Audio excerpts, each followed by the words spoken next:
आपके साथ मैं हूं सबीना तामंग देशमुख। कच्चा चिट्ठा के इस स्पेशल एडिशन की शुरुआत आज की सबसे बड़ी इंटरनेशनल खबर के साथ। खबर यह है कि इजरायल और ईरान में ठन गई, वजह बना परमाणु हथियार और इजरायल के प्रधानमंत्री बेंजामिन नेतन्याहू का एक धमकी भरा बयान, वो भी संयुक्त राष्ट्र महासभा के सबसे बड़े मंच से। नेतन्याहू ने वार्निंग दी, ये धमकी दी कि जब तक वो प्रधानमंत्री हैं, ईरान को परमाणु बम से दूर रखने के लिए इजरायल अपनी पूरी ताकत झोंक देगा। बस फिर क्या था, ईरान ने भी करारा जवाब दे डाला।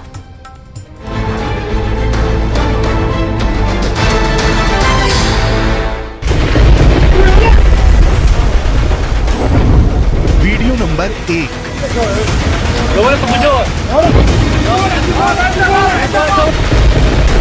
Video number 2।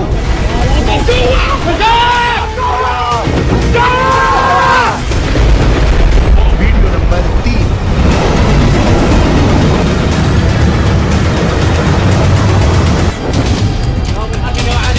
ये 3 वीडियो तो बस वानगी है। ईरान इजराइल में खौफ भरने के लिए ऐसे कई वीडियो रिलीज कर चुका है।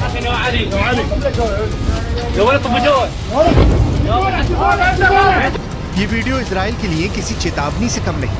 ईरान ने इजराइल को खुली धमकी दे रखी है, अगर उसने ईरान के परमाणु ठिकानों की तरफ देखा तो उसके शहर तेल अवीव को तबाह कर दिया जाएगा।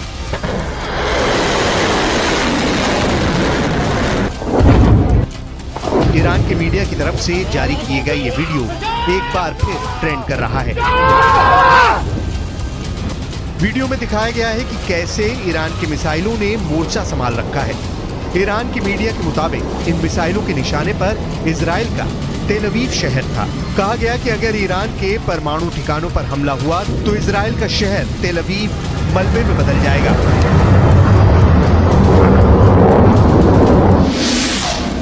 इजराइल को धमकी दी गई है कि उसके हमला करने वाले विमानों को उतरने के लिए जमीन तक नहीं बचेगी, यानी अगर वो हमले के बाद बचकर लौट भी गए तो इजराइल में लैंड नहीं कर पाएंगे।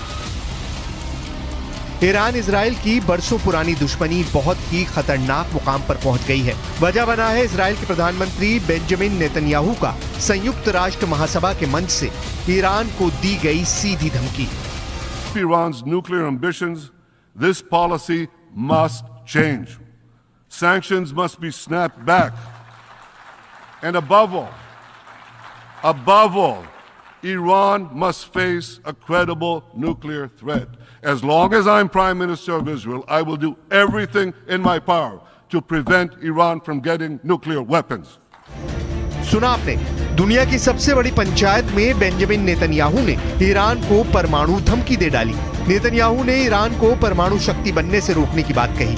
सिर्फ इतना ही नहीं, नेतन्याहू यहां तक धमका गए कि उनके रहते ईरान परमाणु बम नहीं बना पाएगा। ईरान को परमाणु बम से दूर रखने के लिए इजराइल अपनी पूरी ताकत लगा देगा।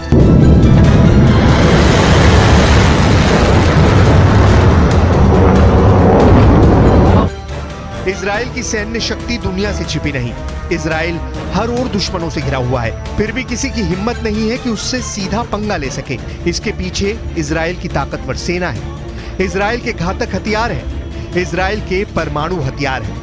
लेकिन इजराइल अरसे से अपने परमाणु हथियारों पर खुलकर बोलने से बचता आया है। लेकिन खुफिया रिपोर्ट बताती है कि इजराइल 1950 से गुप्त रूप से परमाणु हथियार बनाने में लगा था, दुनिया से छिपकर परमाणु बम बनाने में लगा था। 29 साल बाद उसे तब कामयाबी मिली जब 22 सितंबर 1979 को रहस्यमयी परमाणु परीक्षण किया।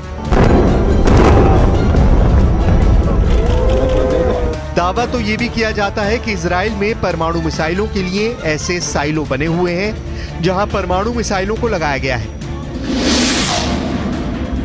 इन साइलो की गहराई करीब 170 फीट है। साइलो का भूमिगत परिसर 3 हिस्सों में बटा है। पहले हिस्से में मुख्य साइलो है, जो मिसाइल का लॉन्च पैड है। यहीं परमाणु बम से लैस मिसाइलें भी रखी जाएंगी।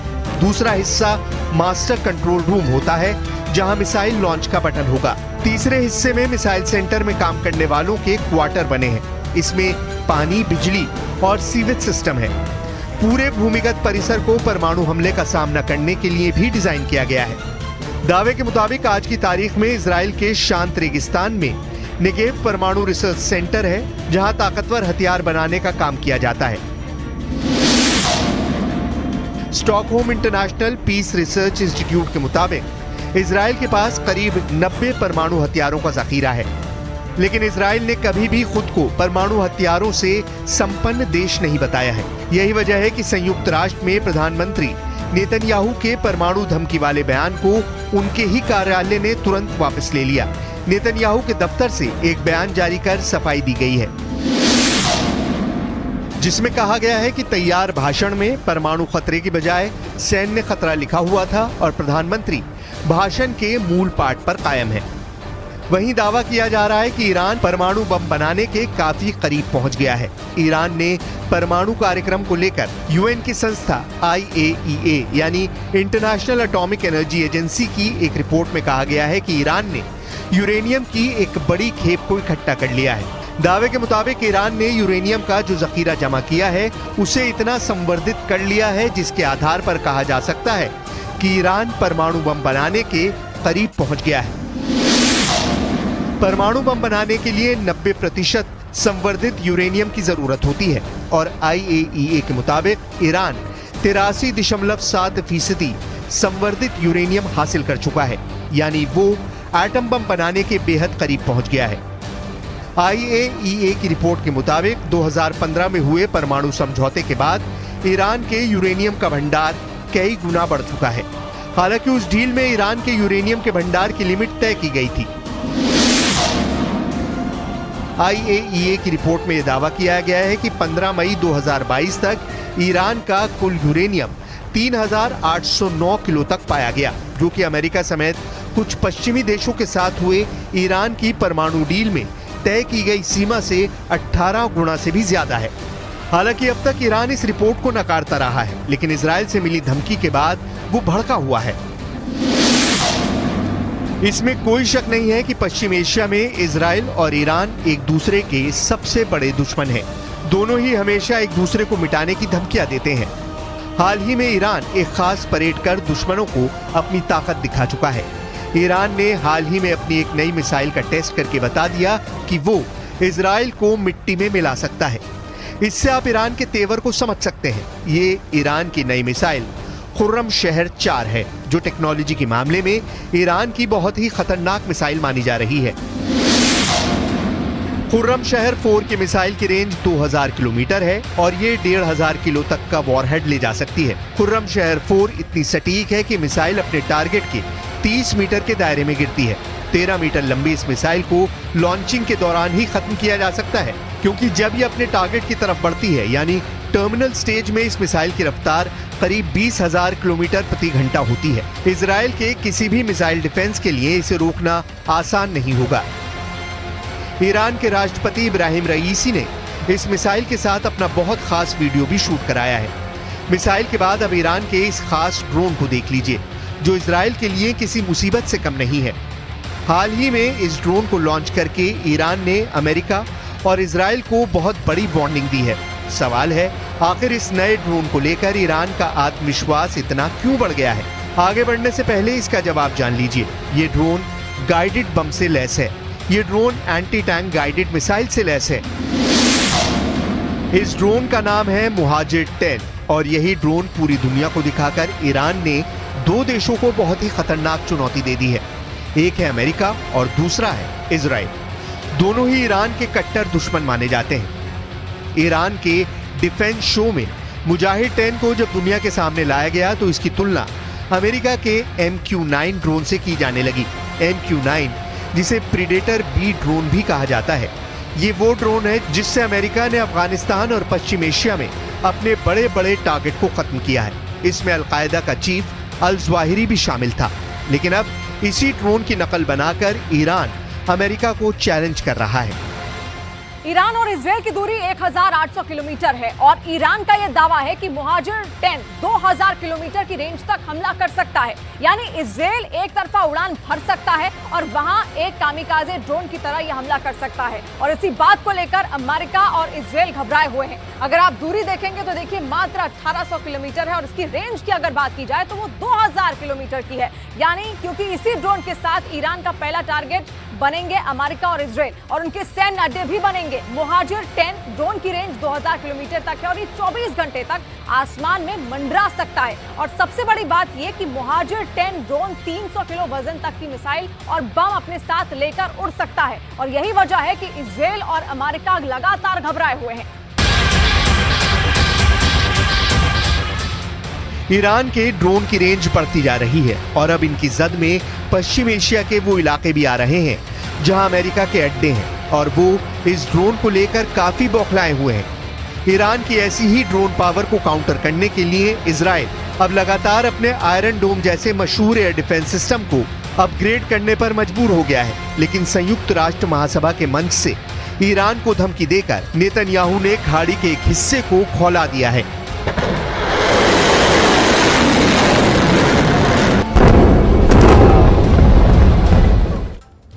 पश्चिम एशिया युद्ध की आग में किसी भी वक्त यहां पर लग सकता है। भारत ने भी अपने दुश्मनों को ठिकाने लगाने की तैयारी कर ली और इसका एक वीडियो सेना ने बहुत ही सीक्रेट एयरबेस से सामने आया है। आपको ले चलते हैं तमिलनाडु के राजाली एयरबेस, जहां की तैयारी देखकर पाकिस्तान और चीन बहुत परेशान हो गए हैं।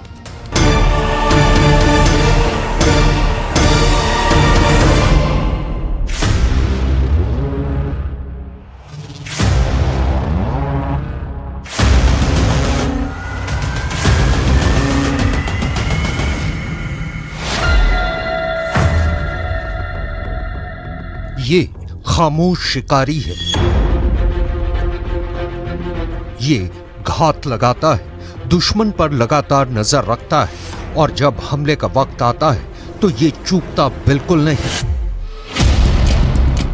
ये है भारतीय नौसेना का MQ-9B प्रीडेटर ड्रोन। इसे सी गार्डियन भी कहा जाता है। ये पहली बार है जब नौसेना ने अपनी इस ताकत की तस्वीर दुनिया को दिखाई है।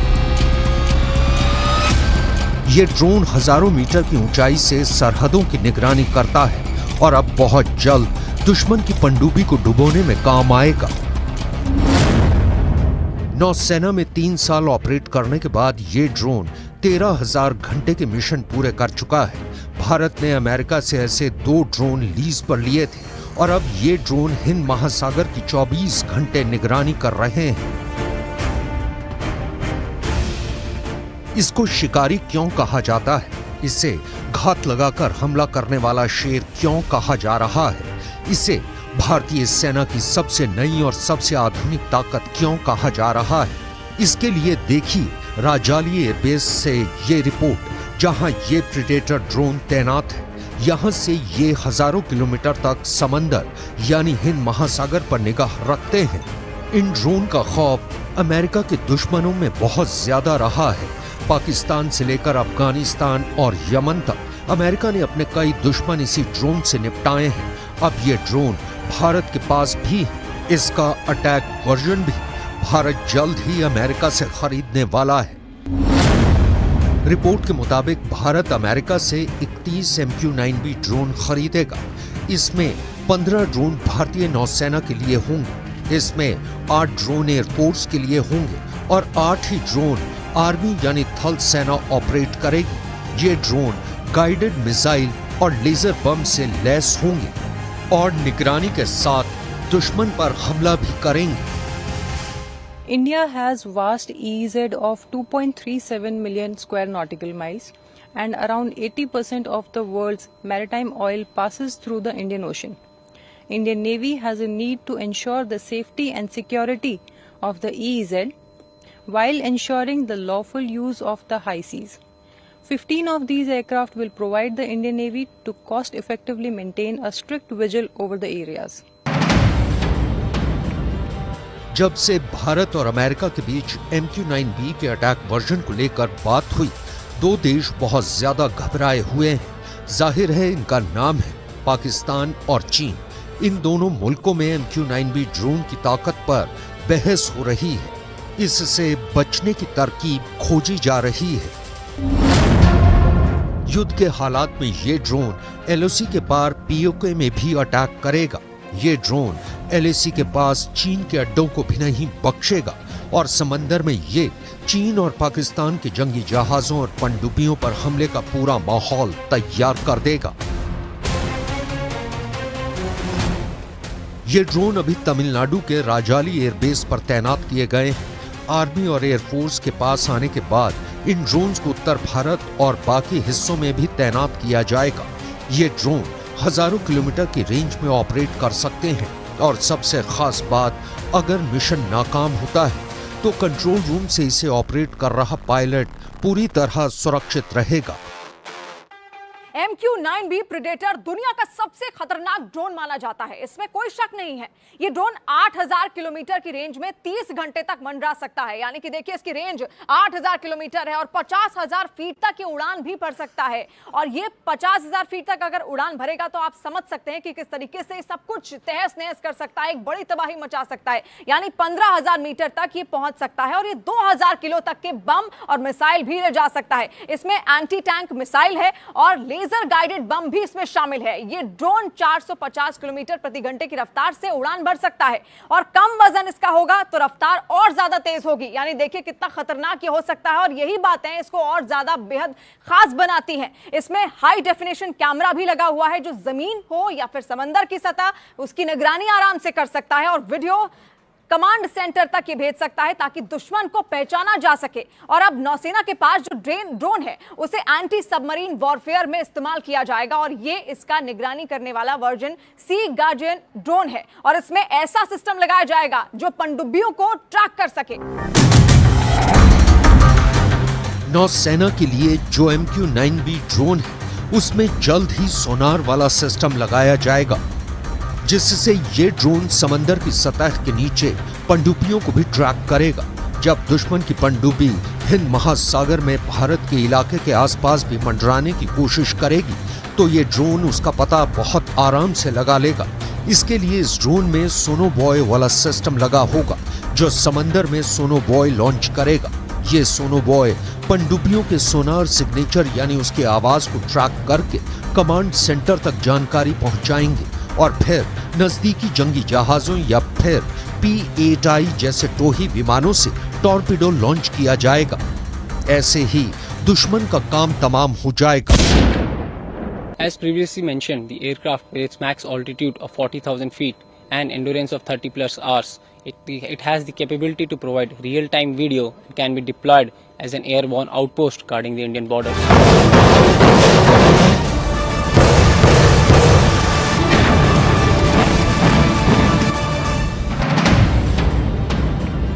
एक तरह से चीन को समंदर में सैनिटाइज करने की तैयारी पूरी हो चुकी है। अब सोच रहे होंगे कि कमरों को सैनिटाइज किया जा सकता है, घरों को सैनिटाइज किया जा सकता है, एक मोहल्ले को सैनिटाइज किया जा सकता है, लेकिन समंदर कैसे सैनिटाइज होगा, वो भी चीन से। इसे समझने के लिए इस मैप पर जरा गौर कीजिएगा। ये दक्षिण चीन सागर है और इसके दक्षिण से एक रास्ता पहुंचता है बंगाल की खाड़ी यानी हिंद महासागर।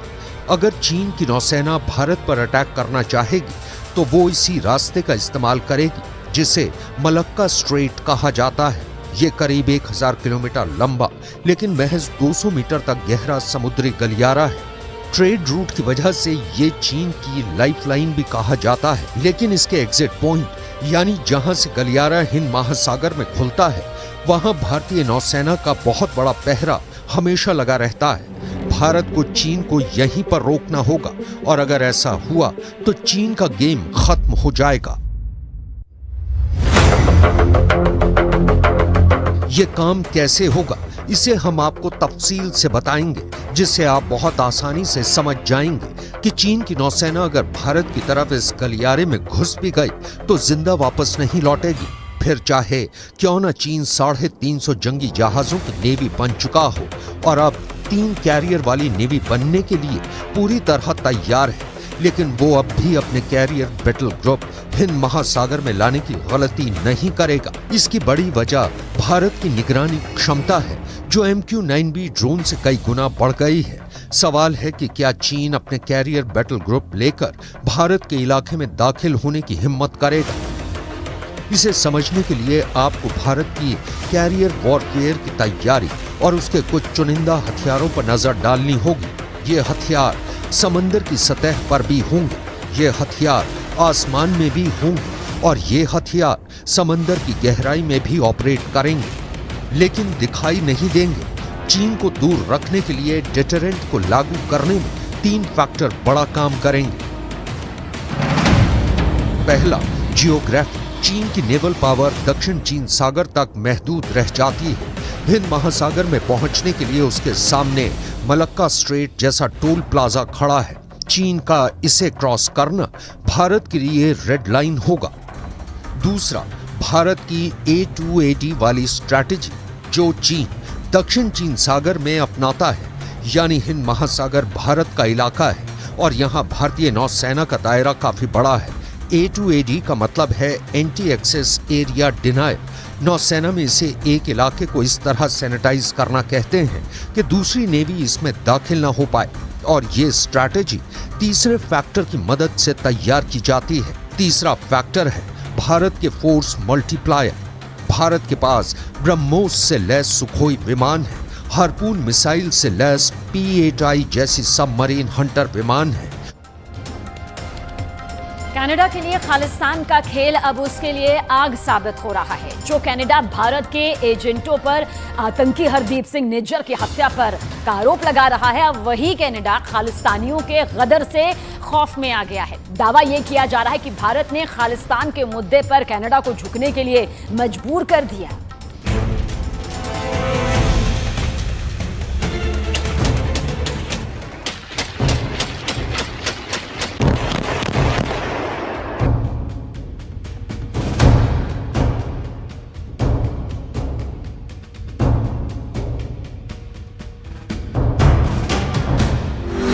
झुकेगा कनाडा, झुकाने वाला आ गया।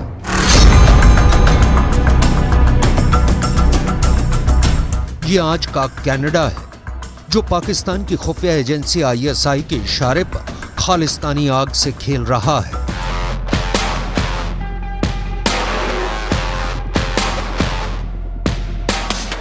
ये आज का कनाडा है, जो भारत को खालिस्तानी आग में जलाने की साजिश रच रहा है।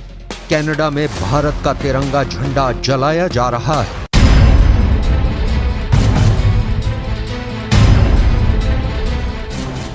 ये आज का कनाडा है, जहां भारत के दूतावासों को घेरा जा रहा है। हिंदुओं को कनाडा छोड़ने की धमकियां दी जा रही हैं।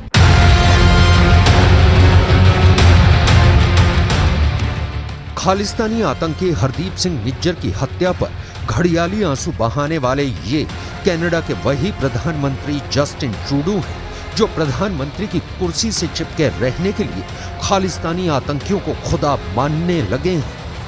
Over the past number of weeks, Canadian security agencies have been actively pursuing credible allegations of a potential link between agents of the government of India and the killing of a Canadian citizen, Hardeep Singh Nijjar. Khalistan को हथियार बनाकर Canada ने बहुत बड़ी गलती कर दी है।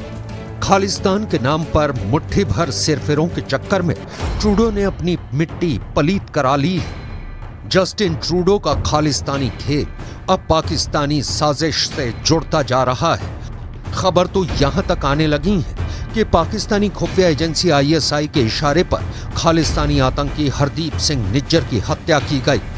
अब आप जरा ये देखिए कि कैसे एक आतंकी की हत्या को कनाडा के प्रधानमंत्री ने भारत के खिलाफ खालिस्तानी हथियार बनाने की कोशिश की है।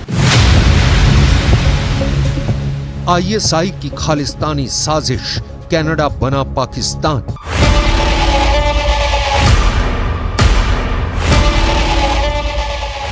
अठारह सितंबर को कनाडा के PM जस्टिन ट्रूडो ने खालिस्तानी नेता हरदीप सिंह निज्जर की हत्या के आरोप भारतीय एजेंट्स पर लगाए।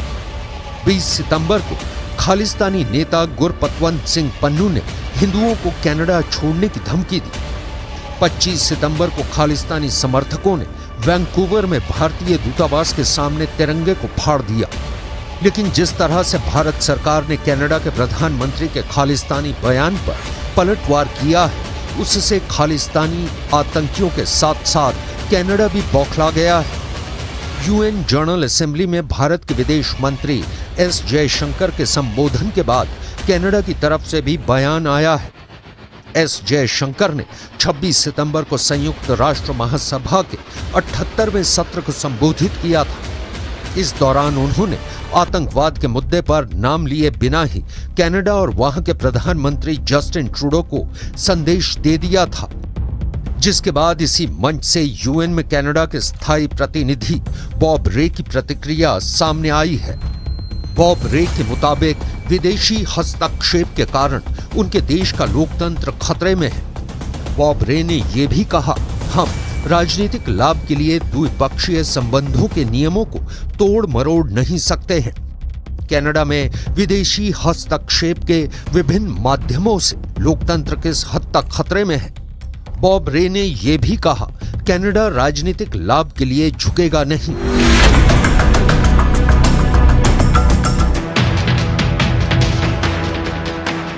यूएन में कनाडा के स्थायी प्रतिनिधि बॉब रे को ऐसा बयान इसलिए देना पड़ा क्योंकि 26 सितंबर को भारत के विदेश मंत्री जयशंकर ने यूएन में कनाडा और खालिस्तानियों की धज्जियां उड़ा दी थी। संयुक्त राष्ट्र महासभा में एस जयशंकर ने साफ कहा, वो दिन चले गए जब कुछ देश एजेंडा तय करते थे और दूसरे देशों से उसके हिसाब से चलने की उम्मीद करते थे। विदेश मंत्री जयशंकर ने पलटवार करते हुए ये भी कहा, हालांकि अभी भी कुछ देश ऐसे हैं जो एजेंडा को शेप देते हैं और नियमों को गढ़ने की कोशिश करते हैं, लेकिन ऐसा हमेशा नहीं चल सकता। अब हम आपको ये बताने जा रहे हैं कि कैसे भारत सरकार ने एक तरफ कनाडा के प्रधानमंत्री की बोलती बंद कर दी है, तो वहीं दूसरी तरफ एनआईए ने 7 राज्यों में 51 जगह पर जबरदस्त छापेमारी करके खालिस्तानियों की कमर तोड़कर रख दी है।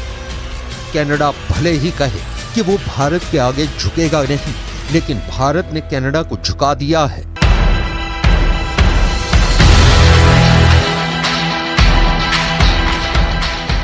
खालिस्तानी आतंकी हरदीप सिंह निज्जर की हत्या पर बोलते हुए विदेश मंत्री डॉक्टर एस जयशंकर ने साफ कहा है कि कनाडा ने कुछ भी स्पेसिफिक जानकारी शेयर नहीं की है। कनाडा को लताड़ते हुए जयशंकर ने दो टूक कहा कि कनाडा में पिछले कुछ सालों के भीतर अलगाववादी ताकतों के चलते काफी हिंसा हुई है। जयशंकर ने यहां तक कहा कि हमने कनाडा से चलने वाले संगठित अपराध और उसके नेतृत्व के बारे में काफी जानकारी दी है। प्रत्यर्पण की कई रिक्वेस्ट भी पेंडिंग है। कई आतंकवादी नेताओं की भी पहचान हुई है, लेकिन खालिस्तानी आतंकियों के वोट बैंक के लालच में कनाडा आंखें मूंदे बैठा है। Actually has seen a lot of organized crime, relating to, the secessionist forces, organized crime, violence, extremism. They're all very, very deeply mixed up. जब से भारत ने कनाडा के नागरिकों के लिए वीजा सेवा को निलंबित किया है, कनाडा में कोहराम मच गया है। खालिस्तानी आतंकियों और उनके रिश्तेदारों को अब हिंदुस्तान की बहुत याद आने लगी है। हालात ये हो गए हैं कि जो खालिस्तानी आतंकी कनाडा में खुलेआम बेखौफ दहाड़े मारते हुए भारत के खिलाफ जहर उगल रहे थे, वो भारत के एक्शन के बाद से भारत के दूतावासों के बाहर बहुत कम संख्या में विरोध प्रदर्शन कर रहे हैं। आतंकी पन्नू भले ही हिंदुओं को कनाडा से भगाने की धमकी दे रहा हो, लेकिन हकीकत में भारत ने खालिस्तानियों की अकल ठिकाने लगा दी है। इधर भारत के अंदर 7 राज्यों में एनआईए ने 50 जगहों पर जबरदस्त छापेमारी खालिस्तानियों की संपत्तियों पर की है, जिससे कनाडा में कोहराम मचा हुआ है। आतंकी और गैंगस्टर गठजोड़ के खिलाफ एनआईए की ये बड़ी कार्रवाई 7 राज्यों में चल रही है। पंजाब के मोगा, भटिंडा और फिरोजपुर में एनआईए ने ताबड़तोड़ छापे मारे हैं, जबकि राजस्थान के 13 जिलों में भी एनआईए की रेड चल रही है। हनुमानगढ़, झुंझुनू, गंगानगर, जोधपुर सहित राजस्थान के 13 शहरों में एनआईए की रेड से हड़कंप मचा हुआ है। मैं बिल्कुल सहमत हूँ जयशंकर से। उन्होंने साफ तौर पे कनाडा को एक किस्म से शीशा दिखा दिया, आईना दिखा दिया है और साफ तौर पे कहा कि पॉलिटिकल गेन्स को मद्देनज़र रखते हुए आप टेररिज्म को प्रमोट नहीं कर सकते। उन्होंने बड़े साफ शब्द में कहा है कि हमने कनाडा को हर प्रकार से इन्फॉर्मेशन दी है, एक्स्ट्राडिशन रिक्वेस्ट किए हैं, लेकिन उसको कनाडा हमेशा ही नज़रअंदाज करता रहा है और अभी समय आ गया कि हम इसको एक्सेप्ट नहीं कर सकते। हमारे देश की सॉवरेनिटी और इंटीग्रिटी का ताल्लुक है और जो हमारे देश के लिए ख़तरा है, जो हमारे देश के डिप्लोमेट्स को के लिए ख़तरा है, जो हमारी एम्बेसीज़ के लिए ख़तरा है और हमारे क्या कहते हैं कौंसल्स के लिए ख़तरा है, हमारे हिंदुस्तान के लोगों के लिए ख़तरा है, हम उसको कैसे एक्सेप्ट कर सकते हैं।